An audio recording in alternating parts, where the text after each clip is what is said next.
Should be live. So hello, everyone. Prof Sales coming at you with another episode of Revenue Wrap. And tonight I have a very special guest, Casey Parrish. Casey Parrish, the Rockstar Flipper. You may know him from his YouTube channel and so on. What's up, Casey? How's it going? Hey, what's up, buddy? I appreciate it. You got that right. And you're right. Rockstar Flipper, YouTube, also on social media. And hey, it's awesome to be here. And I watched you, like I told you a while back, and finally on the show with you. So it's cool. Well, thank you very much for being there. And looks like our sound's probably all right. But if you guys hear any issues or anything, let us know. But we'll just assume that we're good going forward. So I thought I would take a moment to just kind of tell you about me for just a brief second, but we really want to talk to Casey, so it's going to be more about him. If you don't know me, I'm Prof Sales. I have a background in teaching as well as retail management and selling clothing. So I decided to bring the two together into a YouTube channel as well as a business, and I sell a lot of clothing. I sell other things too, but mainly clothing these days on eBay, Amazon, Craigslist, OfferUp, garage sale, you name it, I'll find a way to sell it. So that's enough about me. We really want to hear about Casey. So Casey, why don't you tell the viewers who you are and a little bit about you?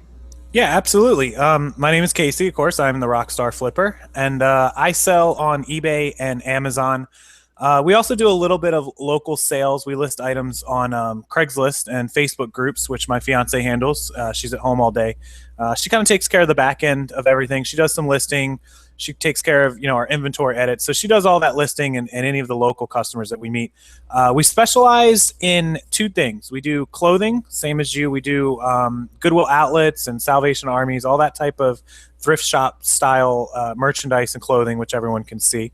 And then we do small electronics. I have a lot of relationships with pawn shops and other electronic stores, repair guys. So we buy that sort of merchandise and we put it on eBay. And we put video games and iPods also on Amazon. And we do everything in-house. We don't do FBA too much, a little bit, but we fulfill by merchant, which I know a lot of people hate, but we do it. We fulfill it here. We like handling the customer service ourselves. So. No, that's awesome, man. And we'll touch some more on that, like the platforms and so on, exactly what you sell. But what got you into this in the first place? I mean, what's your background? How did you decide to get into reselling or into business for yourself? How did you arrive at this juncture in your life? The easy answer is I'm unemployable. Very much. I have to work for myself and control things.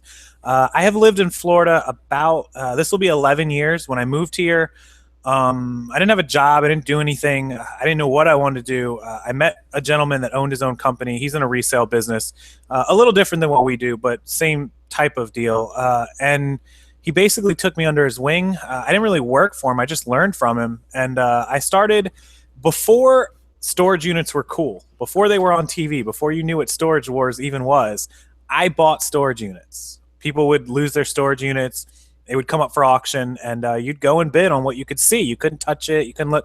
And that provided me with an array of merchandise that you couldn't just put up on Craigslist. You'd have weird stuff, different stuff. You had to find a way to sell it. So that's how I got going on eBay. I mean, I'd get a storage unit one day that had tools, and the next day had clothes, and the next day had electronics, and whatever it was. So I had to find a crafty way to sell it all. And that's basically how I got started and built on it from there. So storage units. It was before it was cool. Yep. I've got to tell you, I've gone to maybe 2 or 3 storage auctions, and a couple units interest me. But isn't it? I mean, with storage units, I mean, it's truly. I mean, TV doesn't really do it justice. No. That's not what it's like, right? Yeah, not at all. And honestly, when storage units hit TV, when Storage Wars came on, all that stuff, it really crushed the market because people started believing that that's how it was. I mean, there were some times you would spend $100, $150. Remember, you can't see everything, so you can only see what's in front of you and not what's buried. So maybe you got $100 worth of stuff, maybe you got $1,000 worth of stuff, maybe you got $10 worth of stuff. So it was really a guessing game. And I'm happy, at the time I used to cuss and cry and scream that, man, the TV show ruined it. I can't do this anymore. What am I going to do? But it was really a blessing because I was guessing at what I was buying, and it taught me to buy from places where I could actually know what I was buying. It taught me to research. It taught me to actually look for stuff. So it was a blessing in disguise for sure. So any big like magical finds in the storage Um, units you want to share? Or There wasn't one find, but there was one unit that was phenomenal. So we paid $330 after tax and everything for this unit. Within a month, we sold a little more than $6,000 out of the unit, and it belonged to a young female dance entertainer. Is the best way I'm going to put it. It had north of 100 pairs of high heels in it, but they were very Wow. designer. There was, I mean, these were legit. There was Louis Vuitton, there was Versace, there was Steve Madden, there was every designer shoe that you could think of was in this unit as her costume changes. So, and there was some very high end clothing to go along with it.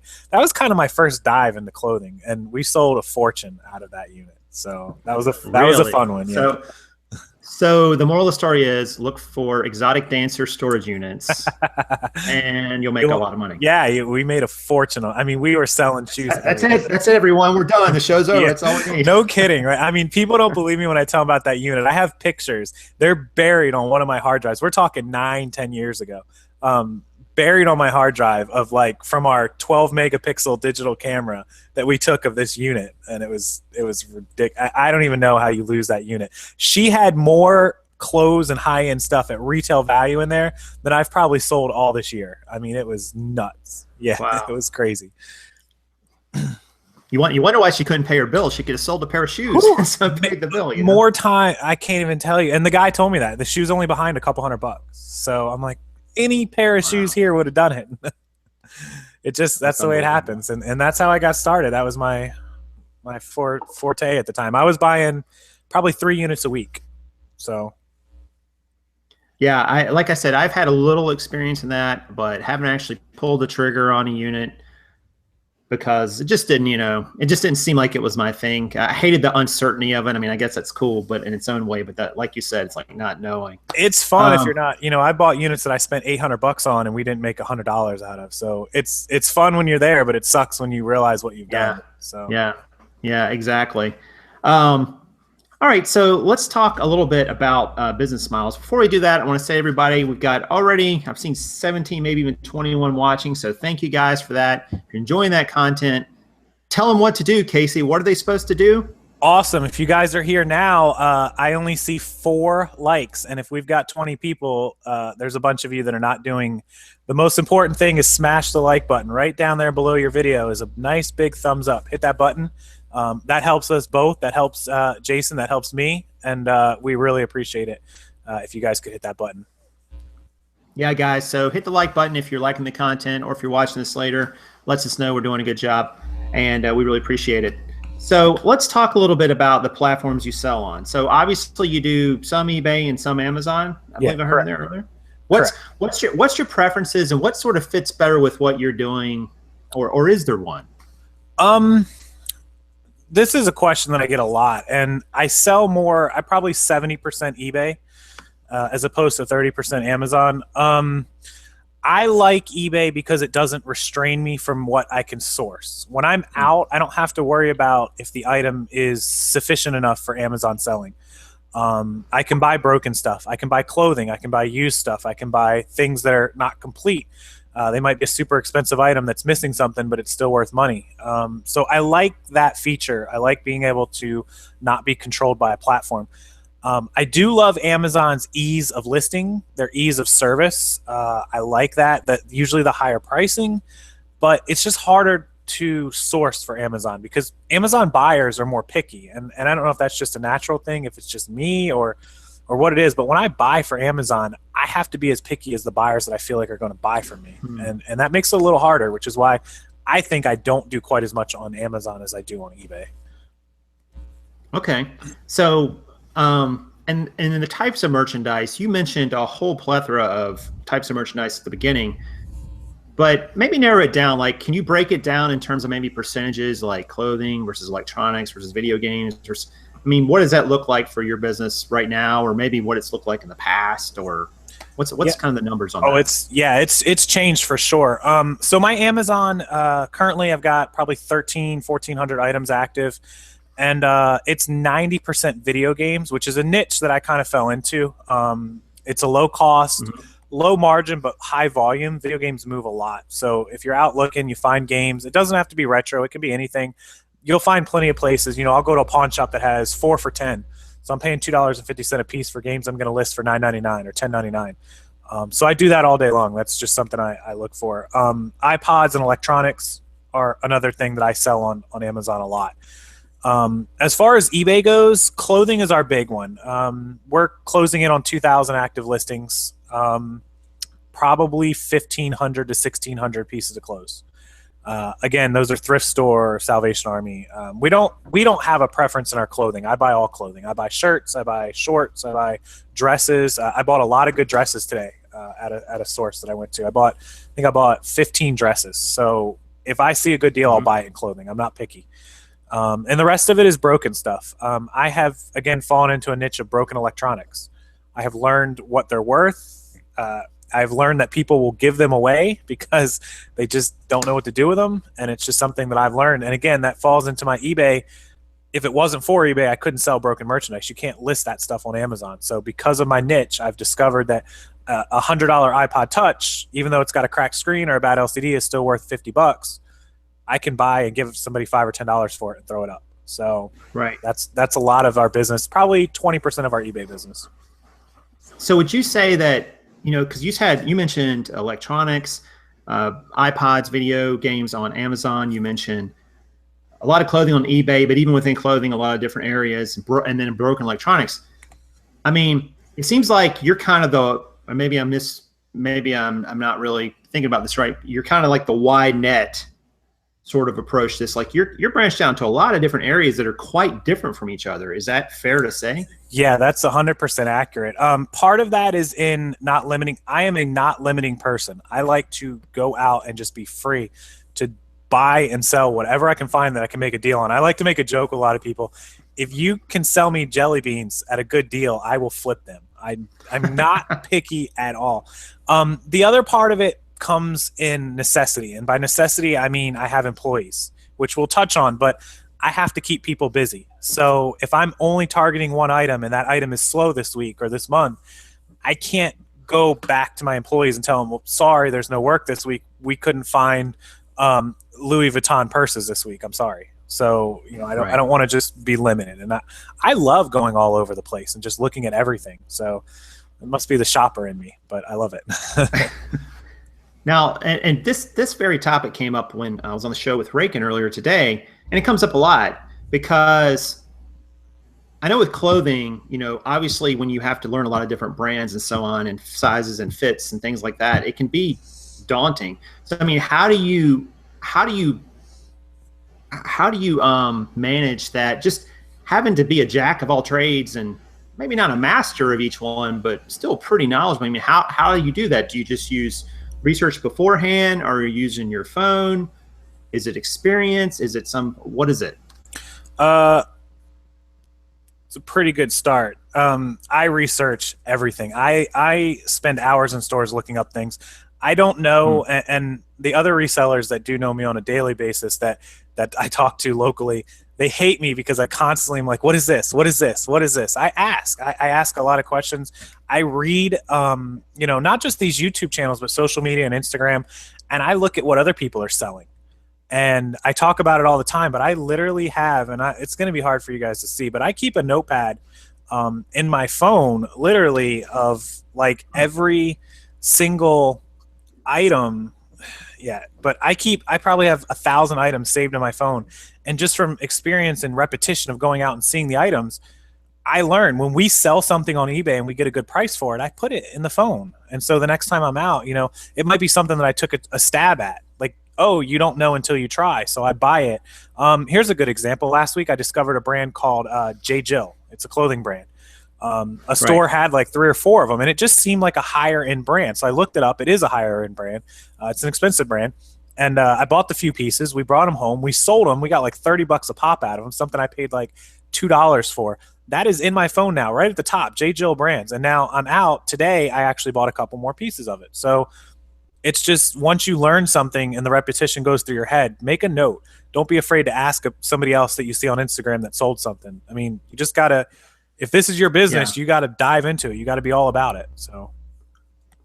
Well, bringing all that up, I mean, that's great. It just brought to mind this hypothetical I posted to somebody else the other day. All right, so, and people watching these videos love questions like this, I think, just to kind of think about it. So let's say, Casey, that you can go into the thrift store of your choice. We'll just say it's a thrift store.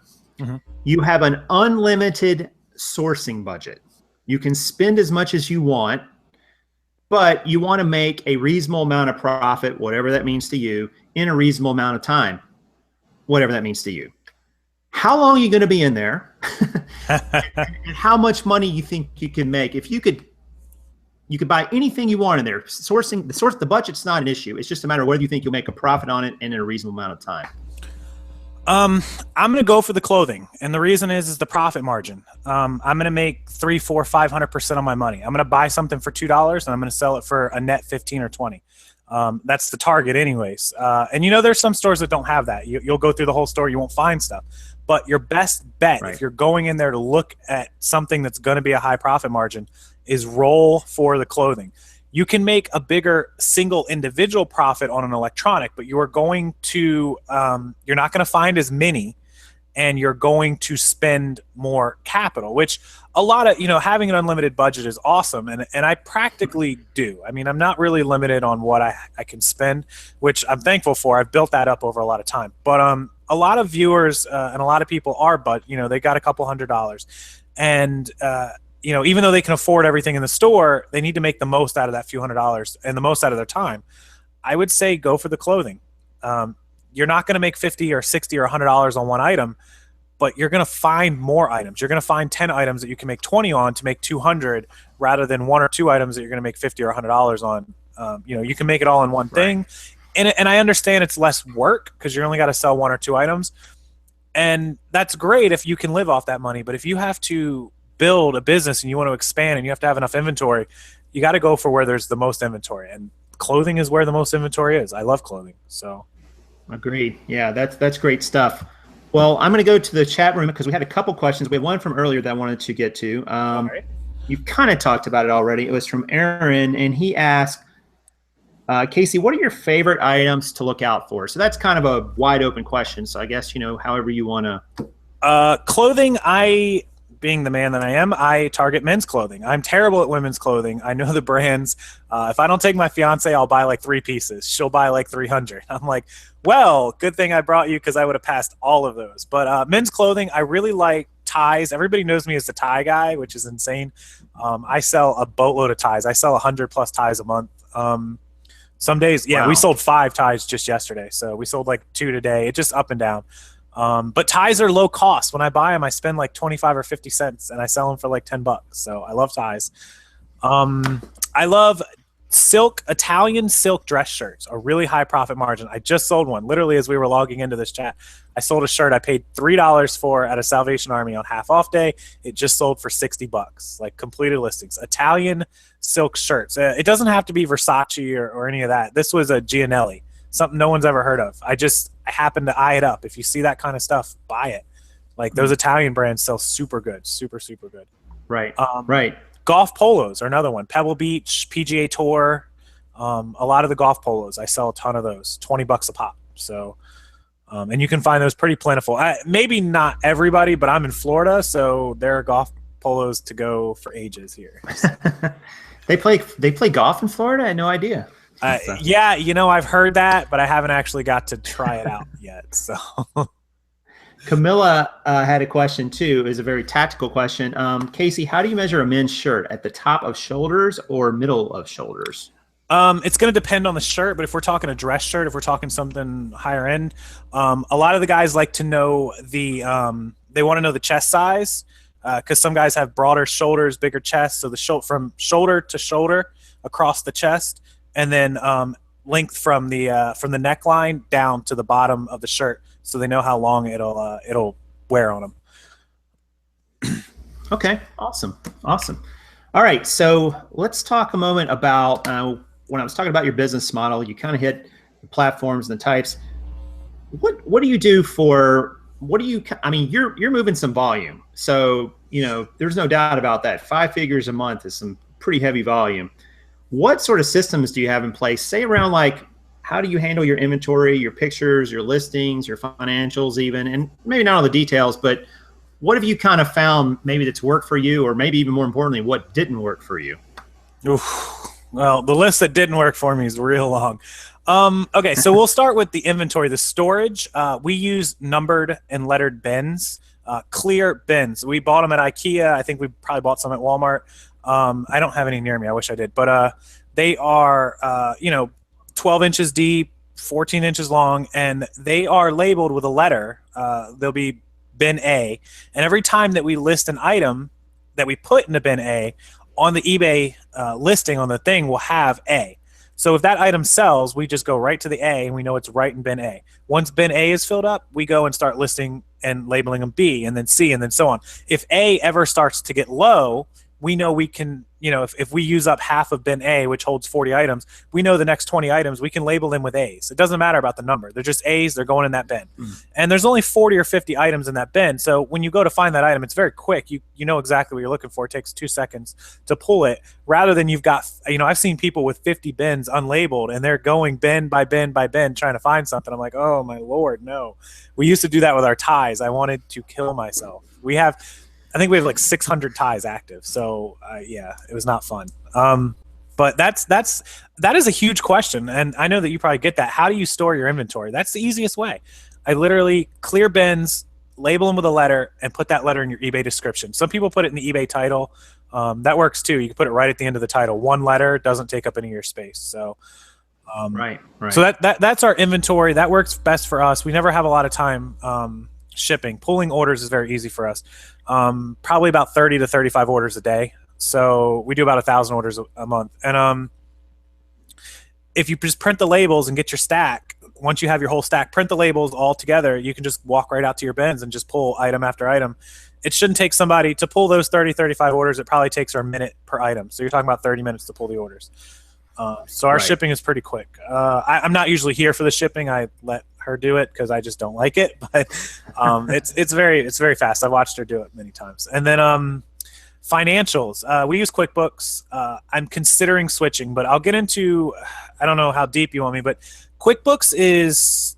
It was the word I'm looking for, kind of like the marquee product, and now GoDaddy has a really good product, which somebody I'm closer with on a personal level is using GoDaddy for their business, and they're raving about it. So I'm looking into it. The only thing is QuickBooks has a really good payroll system. I have people on payroll, so it's affordable. They're similar in price. They both work good. I've seen GoDaddy's, linking your accounts, your PayPal and your eBay.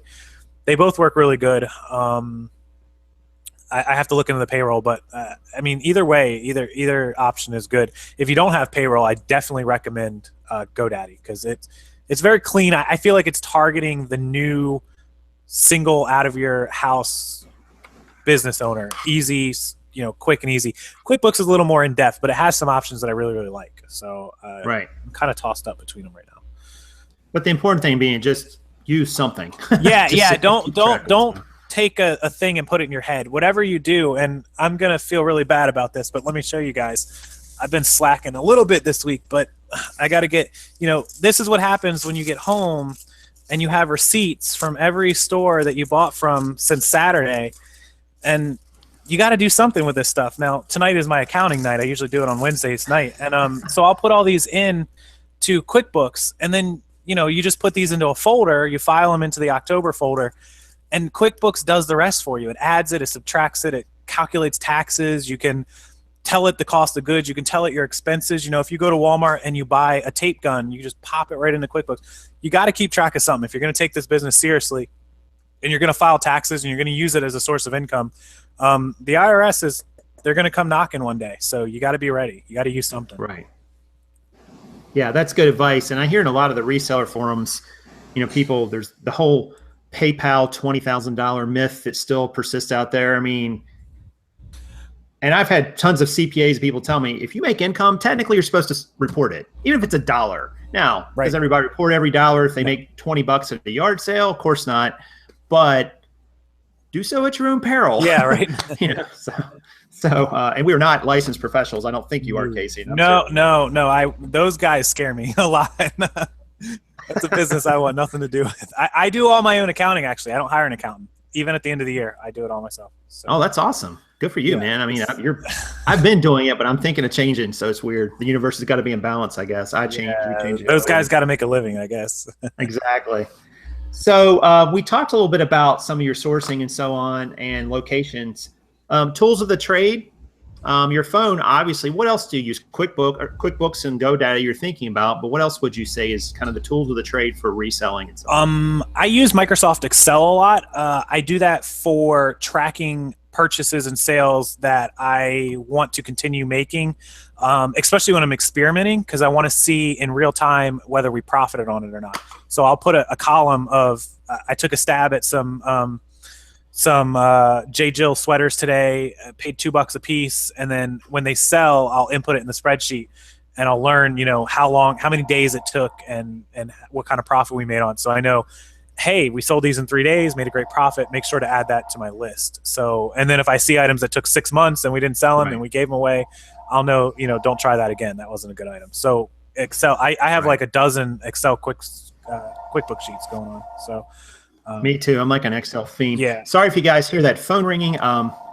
We actually have a home phone through our cable provider for some dumb reason. But wait, what is that? A tool of the trade? Is that a secret reseller tool that I don't know about? Yeah, it's a home phone. It really does pretty much nothing. We don't even use it.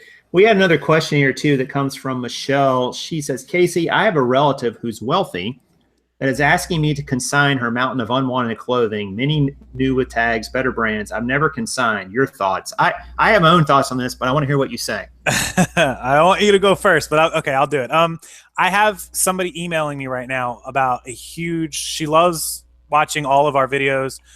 She loves the idea of reselling, but I believe she has quite a few kids. She has a busy job. She's asking to consign to me, and I am all about the consigning. I don't mind consigning. I would love for everybody to do this themselves and learn the business and resell it. But if you just can't do it, I'll be happy to consign. I'm sure that Jason wouldn't, be against doing it as well. My problem with consigning, and this is why I haven't done much of it in the past, people don't have a realistic vision of what it costs to sell X merchandise. So they believe in getting $500, and after the fees and the shipping and all this comes out, the cost of the poly bags and the cost of the envelopes and the link and all this, they end up with $200. They get upset at you. So your best bet is to sample sell for them, sell a couple items and show them how it works. That's how I've done it in the past. And then they still have consigned with me. And make sure you write it, put it in writing, like literally get it all in writing, please. Yes. Yeah, I would say, first of all, if you're a brand new seller or reseller, I would not get into consignment until you have more experience in your belt. The issues you run into are having ownership of the item, having it nearby. You have tax liability for the sale, potentially. You don't know the condition and the provenance of the item. Like, was it broken and put back together or whatever? It depends on what it is. And you don't really make a lot of money.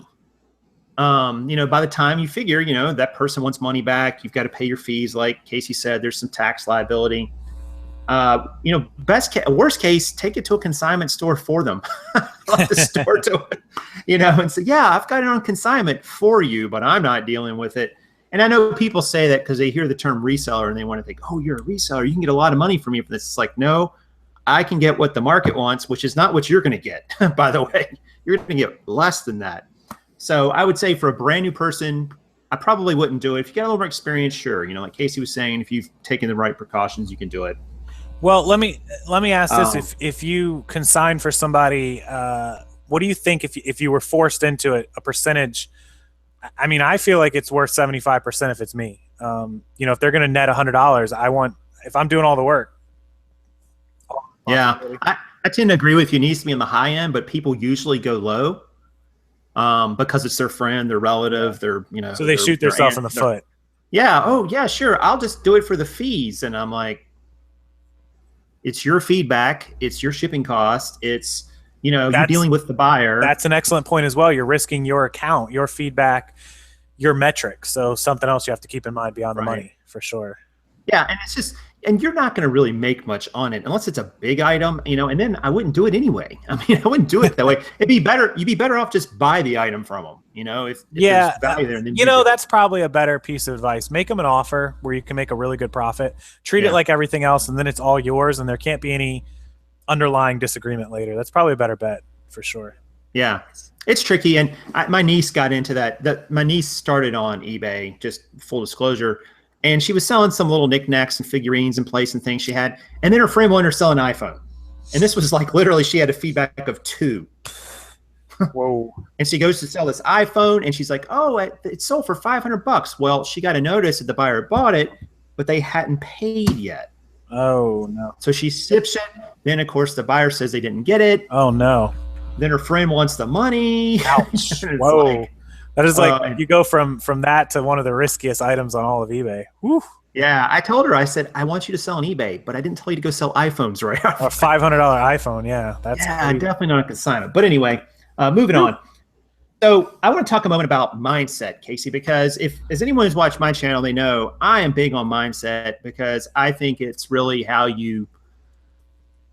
what the mind tells you, the body will do. It's not the other way around. So you obviously have an entrepreneurial spirit and, results in a business. So how do you think like an entrepreneur? What does that look like to you, a business owner? What's your kind of thought process versus just having a job selling things, for instance? What does that look like?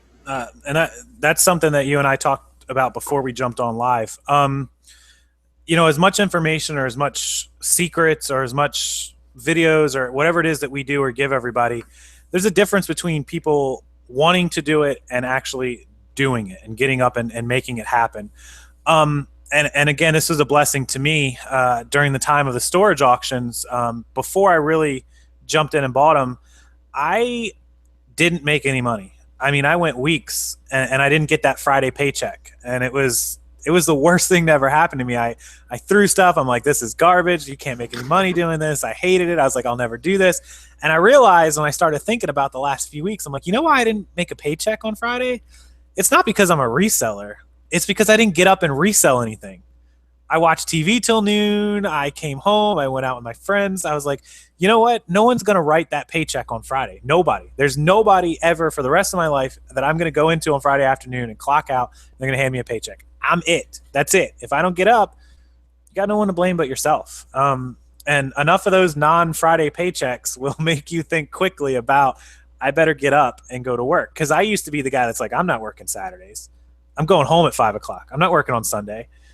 Well, let me tell you about what I do every Saturday and Sunday now. So you got to get all that stuff out of your head. You got to, when you work for yourself, work doesn't stop. And it doesn't mean don't go on vacation. Right. It doesn't mean don't go out. It doesn't mean, but you got to make sure whatever it is that's got to be done gets done. If it takes you 4 hours, awesome. That's the day you go out. If it takes you 14 hours, park your butt in front of the computer, list your items, sell your items, respond to emails, whatever it is, get it done. And that's the day you stay home. There is no rhyme or reason or question. And if you got to miss stuff, you got to miss it. You took that on when you decided to be a seller. And come Friday, don't ask anybody else where your paycheck is. Right. And it's so funny you brought that up because I was thinking this when we bought these jeans a couple days ago. We got to a point where we said, all right, when we get to 300 on this trip, we're going to stop. And we got to our 9th store of the day, and it was getting later in the day, and I was getting kind of tired. I was a little crabby, hadn't had a lot of sleep the night before. And I kid you not, we go up to the register, and she rings it all up. It was 29 pair, and we were at $299. Woo! and there was a part of me that said, that's close enough. And I looked at Karin, and she gave me that look like, and I said, all right, we're going to one more store. So always one more. We went to one more store. We were actually about out of cash. So we bought like 16 more pair. That was all we could afford at that point. We'd used up all of our cash because these stores only took cash or check. And, who writes a check anymore? But, and I thought to myself when you were saying that, I was like, I'm not tooting my own horn, but that's the kind of mindset you have to have. And a friend of mine said, hey, don't even make it sometimes about, money. Say, hey, I'm going to go out today. I'm going to buy 20 items and I'm going to stay out 2 hours or 4 hours or 6 hours or 8 hours or whatever it takes until I'm at 20 items. And then tomorrow I'm going to buy another 20. or whatever your number is, you kind of have to do that, right? Yeah, for sure. Whether it's buying or listing, I get a lot of people that they target the listing side of it, and they're like, man, I bought 300 items Saturday and Sunday. It's Monday morning. I'm going to list 50 items today, whether I fall asleep doing it or not. That's just, you got to have that mindset. If it's one more store, you got to go to one more store. If it's one more hour of listing, one more hour to stay awake, one less hour of being out, whatever it is, you got a target. I have a target every day that I go to, and it's not necessarily money, because there's some days I spend $100. There's some days I spend $400 or $500. I never know, which is a part of this business I love. I never know what I'm going to find when I go out. So, I target, how many items I need. I need 100, 150 items a day. I need to hit those numbers every single day. I need to buy 3,000 to 4,000 pieces of merchandise a month. And so when I'm out, there's some days I'll come cruising in at noon and I'm like, man, look at these 10 garbage bags I bought. My fiance hates it. She's like, can you go back to work or something? And I'm like, but I bought all this. I'm good for the day. And she's like, well, go buy more. But there's some days where she'll call me at like 6, 7 o'clock. Like, hey, what are you doing? Are you going to be home for dinner? And I'm like, I haven't bought anything today. There's more stores on the way home. I'm going across town. Whatever it is I got to do. There's been plenty of days that I've come home with nothing. And I'm like, this is terrible. So then the next day you got to go out and make up for it. So set goals. That's a quick way of motivating yourself to get up and do it, once you set realistic goals of what you can do every day. So so you talked about setting the goals and so on, but what does success look like to you in this business? Because I think maybe sometimes we get so caught up in the nuts and bolts of every day and the do this and do that. What does it look like to you at the end of a week or a month or a year? What does success look like to the Rockstar Flip? Short term is not being behind. I don't like being behind. I hate a pile of receipts. I hate a pile of clothes. I hate just everything undone, unfinished. So of course we have always more than we can list at any given day. There's always unlisted stuff. There's always undone accounting. There's always X and X. But I feel like short term, weekly, whatever was from the week before needs to be done this week. I don't like to carry stuff over. I don't like to keep looking back. I'm not a person that buys 50 things and gets up 20 or 30 and shoves the rest to the side to move on to another day. We're going to finish what we got. We're going to get it all done, and then we will move on. So that's short term for me, getting everything listed, done, accounted for. So no death piles. No. And right now, fourth quarter, we're building one. I'm getting a little frustrated. We're building one. I was out today and bought, if I had to guess, probably about 120 or 140 pieces. Wednesday is my half off day at Salvation Army, so I go crazy in there. I fill the cart. I literally fill an entire cart, like shoved with shirts and sweaters and all kinds of stuff. It's winter, so I'm buying a lot of that stuff as well. We had a pile from yesterday, which on the weekend we had a community yard sale. So I bought a huge amount of stuff from there too. So now I'm like, well, it's Wednesday and I'm looking back at everything like, we need to. So I'll probably sit at home tomorrow and list. I'll help them knock out 40 or 50 items and my fiance will knock out 40 or 50 items and we'll get it all caught up. But I hate going into the following week being behind. Like, that's my motto around here. Like, we're behind. They probably want to punch me every time I say we're behind. But, so what does it look like long term for you? Long term is more of the numbers game. I want to see that monthly average go up. I like to see the inventory numbers build. I know people like to say that inventory means you're not selling anything, but to me, inventory is that we're selling everything, because for every item I'm putting in inventory, it means I sold something. So I like to see those numbers. I've got long-term goals. Currently right now, the company's at $25,000 a month in sales. eBay is probably, like I said, 75% of that. I would like to see eBay hit that number on its own. That's my goal for the first quarter, second quarter of 2017, is to get to those numbers. So, and how do you get to that? That's the goal. So what do you have to do to get there? What does that look like? I need to be more, not picky, but I need to be more selective. That way, when they are spending all day listing, they're listing items that are more likely to sell. So I'm building that list, that master list, so I can buy those items and weed out the items that are not good sellers. I also have thought about maybe bringing on another employee at the beginning of 2017, training somebody else slowly to start learning to list. I figure for every employee that I can get that can list 50 items a day, 20 days a week is 1,000 items. And if we can sell 25% of those is 250 items at an average of say 15 or 20 bucks a piece, you're talking about another, couple $1,000 worth of gross sales. So that's Right. probably my mid-range goal. My next 6-month goal is to get somebody else on after the holidays. So we're at a number right now that we're comfortable. Everybody gets paid. Everything is good. We're not doing extravagant earnings, but once I start building on that, I know that I need to bring somebody else in. So, Right. Well, we've got a couple questions in the chat, so we'll cover those. The first question is, I think it's from Michelle again, and ask, what is your caffeine of choice? I'm desperate. My internet connection has been horrid, and I'm just fine at night. I'm trying to adjust my circadian I can't read. I need glasses. Biological clock to hustle. That's training your body. I'll go part 2 first. Training your body to be a reseller. You're waking up for a job just like you would any other day, getting out of the house at 8 or 9 o'clock and going to your 9 to 5, except you don't have a schedule. You don't have to be there at a certain time, but just train yourself just like you would any other job to wake up and know that the stores are open at 8:30 or 9 o'clock and you need to be there. And then as far as caffeine of choice, God, I'm so guilty. It's so bad, but I eat I don't eat breakfast. It's terrible. No one listened to me on this, but I eat Little Debbie cakes like Star Crunch and the white zebra cakes.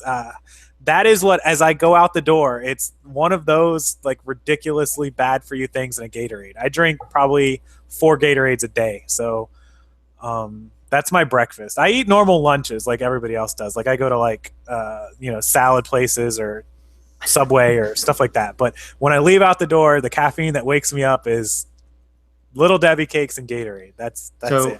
So no Rockstar Flipper cookbook is coming. So No. let's just be clear. No, that would be the worst. All right. So, and the next question was from Outdoor Wrangler. It said it was about photo sizing. How do you size a photo to the correct pixel size? So a very technical question. That's a good question. My fiance is a photographer on the weekends. She probably knows. She does all the listing. I'm guilty. I don't do a lot of listing. I know that they all use their phones. So whatever your phone takes a picture of, that's all they do. They create the draft and then they just click, click, click, click, click. So, I mean, if you're doing it from like a camera or a DSLR or something onto your computer, that is a question that is right on by me. Right. You would. I can say from my standpoint, and I was talking about this earlier today, I list on the mobile app on my iPad, and Karin actually takes photos on her iPhone and drops them to me. I actually get them in both places so I can look at one while I'm listing on the other. It's just more convenient, I think. But it automatically sizes, like she crops and edits, and it automatically sizes to the right size for the mobile app. Just, I don't know. It's just perfect for the clothing I do. How are you guys? Are you using like Dropbox, or how are you dropping from the phone to the iPad? We are using the photo sharing that comes with your like that, and we've tried many different ones, and they all have issues. Yeah. It's just an ongoing issue. You can't even really drop from an iPhone to a Mac 100%. No, I know. I've tried it too. No, so that's a good point. We actually came up with that because when I've been outsourcing, before we had a surplus of inventory to list, and Caitlin, my fiance, wasn't doing a lot. I used to tell her if I can go to a store and buy 10 or 15 items, when I get out of the store, I'm going to go in the car and I'm going to take pictures, like 10 pictures of this stuff. And then you'll have the pictures. You can just sit and list. You don't have to wait for me to get home to list this stuff. You can list it while I'm driving around buying more. And we tried that. It just didn't work so well. There were some description issues, that stuff she couldn't see. I'd take the pictures and then she'd miss something. So it was a good thought, but it didn't. The execution wasn't there. So yeah, and we actually put them under these bright Cowboy Studio lights, and they show every flaw. So if you miss something in the store, you'll see it under these. So here's me. I'm gonna put you on the spot here. And if you have this on a video, I've missed it. Let me see the lights. Let's see what you use for lighting. Oh, hang on, I'll show you. Not knockoff. There's one I have I'm using tonight. Woo! That thing is bright. Yep.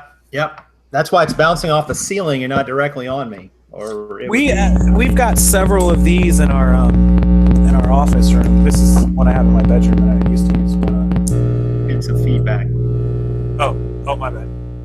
So this is one that we used to use. It's one of those overheads. We have a couple of these in the office that we use. Yeah. So we're working on getting the shade thing. She has professional ones for her photography business, but they're too bright. They're too studio. So Yeah, I actually bought those for my buddy for $50. Nice. I've had two of them. Nice. So and he said the only thing is I'll give it to you for $50, but if I ever need them, can I use them? I'm like, of course. Yeah, duh. Yeah. So he lives right down the road from me, but lighting's important, no doubt about it. it's critical, right? When you're taking photographs of clothing, it's like there was also a question too about sales frequency. How often do you run sales, or do you run sales? I do. I just did a video about running sales on stores. I didn't used to. I used to just do manual reductions because I didn't want to do it across like long list of items. But I've been running sales lately, 10% to 20%. And I'll pick a category, like maybe I'll do like iPods today or men's jeans tomorrow or whatever we have a good amount of. And sometimes I'll just do manual selections on sales of items that are older than X. Like we've had X for more than 90 days. Let's run a sale on all those items. So to try to blow them out. Sales really work. I mean, I see an increase in sales all the time. And I've been introduced recently to auctions, which I am anti-auction. I'm not a big fan of auctions. I really hate auctions. I like, again, being in control. I'm a control. I want to sell for, and I used to see it as I can't control it, but I guess I can because reserves allow you to control it. So I know I did a video with Megan Reed, who's a big eBay women's clothing seller. Every Sunday, everything that's old to her, she lists. She puts to auction every Sunday. And by the next Sunday, she's averaging $250 a week in sales on just auctions on items that have just been sitting and sitting and sitting. And it's a good way to clear out inventory. So between doing your eBay store sales and maybe throwing some older items to auction with reserves, I mean, great ways to clear out, stale inventory for sure. Yeah, I agree. I haven't done much of that either, but once I list it, I'm going to sell it guy. Yeah. So I sold a pair of jeans the other week or last week that I guess I'd had for like a year and a half. Oh my Lord. So, but they sold, man, and they sold for good money. So whatever, haters. No, it's true. If you don't have money in inventory, if it's an item that you got $1 and you're going to sell it for 30, who cares when it sells? If it sells, it sells. It's profit, and that's where the inventory haters come into play. And I hate it, but I'm like, and I wasn't in it for much money. If I was in it for a lot of money, that'd be different. Yeah. If I've got $10-20 in something, I'll move it. Like it's got to go. But cheap stuff. This was like $5. $5. So even sub $10. If it's a single digit purchase price, I'm not too concerned with it sitting on that shelf. Like it's fine. Yeah, it will sell. I agree. Better Barbie also asked a question and said, you said before to sell similar, not to relist, but do you always do 30-day listings or good till cancel? She said sell till cancel, but I think she meant good till cancel. Barbie, yeah, good till cancel. So it appears, and I'll try to explain this the best way that people can understand it. If you have an item listed good till canceled, eBay renews that item after 30 days, but it keeps the same item number.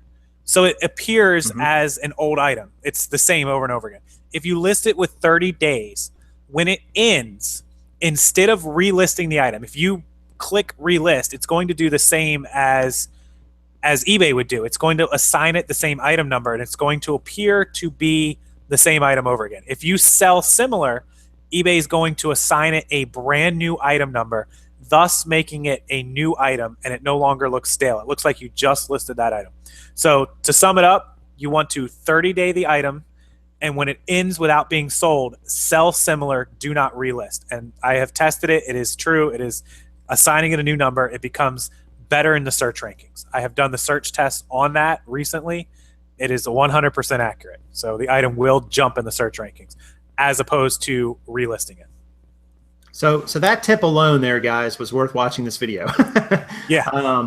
I'll tell you what, when I changed all my items over, it took a lot of time. God, it drove us nuts having to, every time the items came up with 1 day left, end them and then sell similar. I mean, we had 2,000 items. So, but when we did that, every day that we would sell similar 10, 15, 20 items, we would literally sell like 5 of them every single time we did it. When that item became a new fresh item, pow, it would jump right up. And if you guys want to test this, by all means, sell your item as a similar, get it relisted, and then go search for it on eBay. Sign out of your account and search for it on eBay.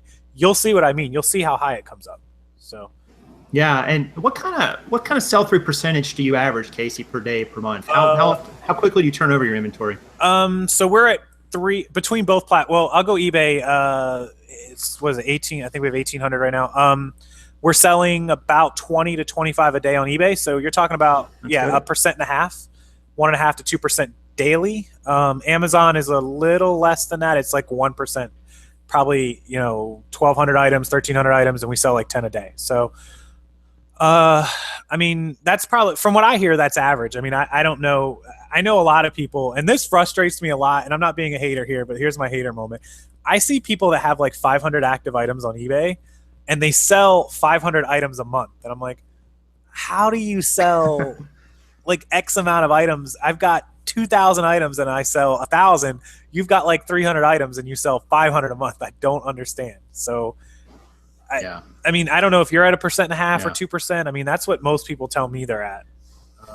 I'm obviously selling a lot of denim. So since the colder weather is starting to get here, and back to school, it's definitely, I'm starting to see my percentage creep up there around about 1.5%.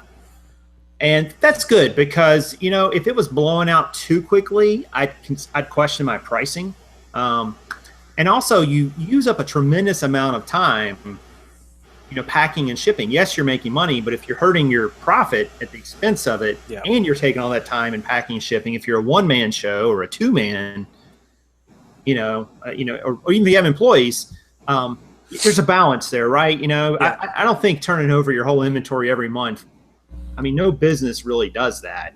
No, they don't. And that's why I question some of those sellers that do. And I'm like, am I doing something wrong, or are you doing something wrong, or is there pricing, or do you have some inside secret that I need to know? Because I will fly there right now. I think it's probably just lower priced items, and they're blowing it out at a low price, and I don't know. And they're doing good keywords, and probably skimping on the pictures a little bit, because you can't put too much time into it if you're only going to make a buck on it. It just doesn't make sense. That's true. Yeah. Keywords. So I wanted to talk just a moment about family, because I think that's an issue that's not really talked about enough in the reseller community. So you mentioned a fiance. I don't know if you have kids or not. No. Does your business support you guys, and is your family part of your business too? Obviously your fiance is, but what about other parts of your family? Yep. So my listing employee is her sister, my future sister-in-law. She is a stay-at-home mom, not a single mom. She's married, but she needed work and a job. And as you guys know, daycare is expensive. So for her to go out and get a job to make $400 a week to spend $350 on daycare, it just didn't make sense. So I tried to, and she's a very smart girl. She's very detail oriented, and she will work, fairly hard. So I figured, why not? If she can work at home or come over here and work and come into the office or whatever and have the kids here and not have to pay for daycare, what better employee? I can trust her. She's going to have the best interest of the business in mind if she wants to keep a job. Plus, when you give somebody, you afford somebody that luxury of, hey, I'm going to make sure you don't have to pay for daycare or have a boss or this or that and work at your own pace. I tell her, I don't care if you list stuff at 8 a.m. or 8 p.m. Your goal is X, get that done and you're done. So she's my employee. And then my mom, who's retired, this is crazy. My mom is retired.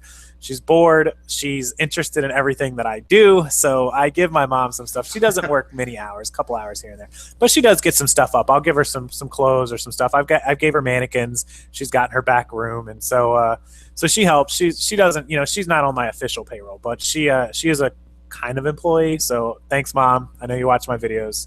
I don't know if she'll watch this one because it's not on my channel, but she pulls her weight a little bit. So and what my mom is great about is she'll clean stuff. She's like a freak. Like she'll scrub stuff with her thing. Like, hey, that's got a little spot on it. I'm like, Mom, calm down. It's like a $5 shirt, and she'll go crazy on stuff. So yeah, but family is the best employees. I know people don't like to mix business and thing, but as long as you treat them fairly, you won't have anything to worry about.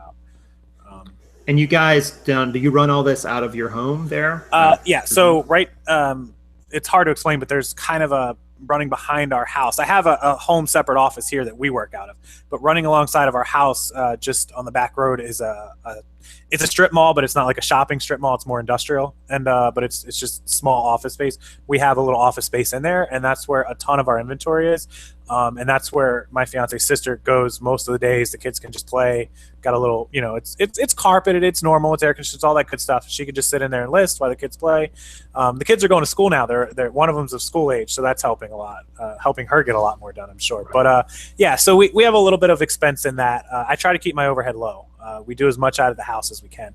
The garage is full. Everybody that watches me knows what my garage looks like. It's ridiculous. So. Do you? I want to talk just a moment in closing here about the future. Seems a good time to bring it up, right?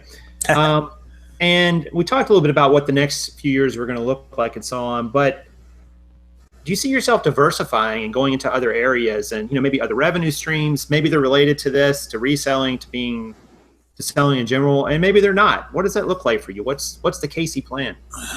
Two sides to it. YouTube was never a plan for me. I made videos based on a couple of people, literally like 3 people that wanted a video about something. It's turned into like a 2 to 3 hour a day thing, and which is awesome. I love everybody that's on here. It's fun to make videos. I've always been into video making. So this is going to keep chugging along. I don't know how big or not big this will get, but so YouTube has become kind of a bigger part of me. But reselling will always be what we do. We will always have this business, and I want to go into more bulk purchasing. I have some opportunities to buy large pallets. I'm considering it. I wanted to do it for fourth quarter. In fact, I'm going to meet with somebody tomorrow about possibly buying 2 pallets next week. So they're clothing. They're large. Just I don't know what they're going to give me. They're good quality. They're cheap. They're a couple $100. So I'm going to take the plunge and do it. So that's kind of how I want to build. I love going out and sourcing. I'll probably do it till the day I die. But to be able to bring the merchandise, instead of spending 5 days, 5 hours a day, 25 hours to buy 1,000 pieces, if I can get 1,000 pieces delivered to my door all at one time, the thought of that is incredible. So, and with that being said, that will, I'm going to need the employee to process it. So that's how I want the business to grow, and that's how it's got to grow, because I'm only one guy. I can't be at every store every day in every city. So. As one people show and 2 of us or even 3 of us, I can supply enough merchandise. But if I ever want to have 10 employees, I can't supply that much merchandise. So right, you can't. And then doing everything else that I do on a daily basis, doing my accounting and doing my spreadsheets and doing YouTube and doing everything else that I do. The best question that hasn't been asked here but gets asked on my channel daily is, when do I sleep? Well, it's a good question. It's because I post videos at like 2 a.m. and I respond to people's questions at like 7:30. YouTube is addictive, that's for sure. It's fun. It's fun being on here. It's awesome. It's like a second family, that you don't really meet, but they're there. It's cool.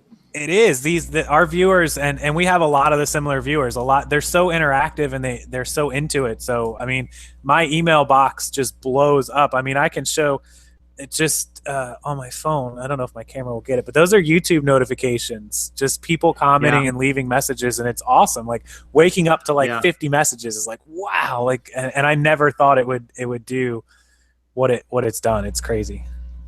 That's awesome, man. Good for you. Well, listen, we got one more quick question, and then I think we'll close with this one. Camilla asked, where I live, our GW and Salvation Army do not have much name brands. What do you think about selling items that are not name brand? I got schooled on this last week. Like, I got lesson learned.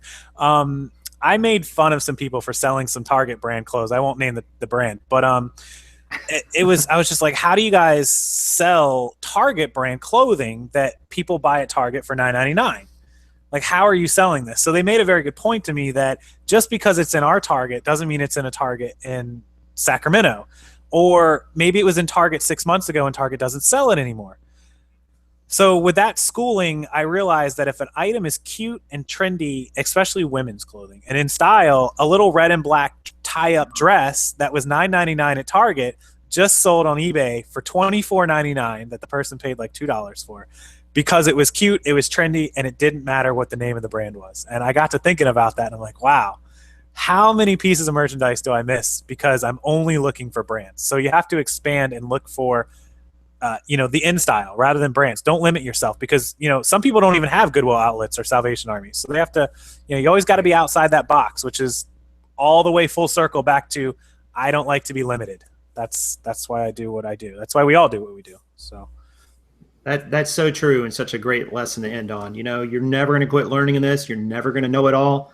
No one does. So you always got to have like that, that mindset of I'm always going to be learning. For sure. I learn from everybody else that I watch. All you guys watch. I watch Steve Rakin and Bonafide and Nicole and Jason and everybody. I learn every day. When I go to bed, when I go to bed, I sit and watch every night 5 or 6 YouTube videos of resellers every single night. And I'm always learning. So never stop. Never close your mind up to something. Always be looking and watching new things. For sure. Absolutely. Well, listen, guys, I think that's going to do it for our show tonight. I want to thank everybody for coming out, all the great questions that came in. I think we had quite a few viewers at one point, up in the 40s at one point, which I know tonight's kind of a tough night. A lot of people getting ready to watch the debate and so on. But I want to give a special thanks to Casey, my guest, for coming out and joining the show. Thanks for coming on, man. It was awesome to have you. Thank you, Jason. I appreciate you having me here. We will definitely be watching you. Check out Casey's multiple social media contacts and his YouTube channel. You can find those links in the description of this video. They're already there, so be sure to check out his channel. He's got a ton of information on there. I am completely jealous, to be honest, how much he has in there about every subject you can imagine, and some you probably can't.